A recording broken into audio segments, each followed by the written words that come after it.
তমালদার মৃতদেহে মালা দেওয়ার সময় সুদীপ্তাদির হাসি দেখে একটা বিশাল হই হই রব উঠেছে। এই প্রসঙ্গে আমার কিছু না বললেও চলতো, কিন্তু সুদীপ্তা চক্রবর্তী, বিদীপ্তা চক্রবর্তী ইজ পার্সোনাল। এটা নিজের দিদির মতন বিষয়টা হয়ে দাঁড়িয়ে যায়। আসলে আপনারা তমাল রায়চৌধুরীকে চেনেন না, আপনারা সুদীপ্তা চক্রবর্তীর সঙ্গে তমাল রায়চৌধুরীর সম্পর্ক জানেন না। তমালদা আমাদের সবাইকে ডেকে ডেকে বলতো, আয় তোদের একটু অপমান করি। এটা ছিল ওর আদরের ধরন, ওনার ভালোবাসার ধরন।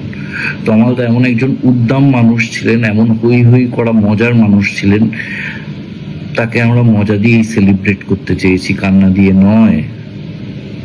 আমার সেদিন শুটিং ছিল, তাই আমি অনেক দূরে শুটিং ছিল, তাই টেকনিশিয়ানে পৌঁছতে পারিনি। এখন তো মনে হচ্ছে বেঁচে গেছি, কারণ সুদীপ্তাদির জায়গায় আমি থাকলেও আমিও হই হই করে হাসতে হাসতে তমালদাকে সেলিব্রেট করতাম।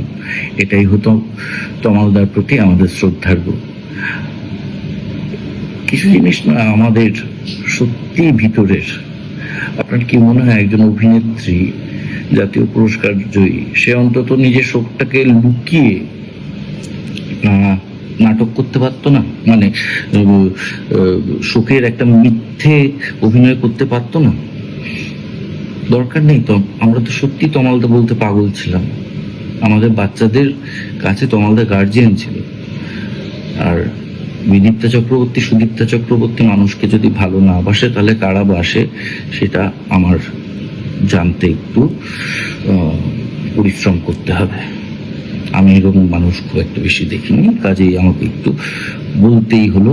সুদীপ্তাদি যেভাবে সেলিব্রেট করেছে তমালদাকে, ওভাবেই আমাদের প্রজন্ম তমালদাকে মনে রাখবে হাসি মুখে।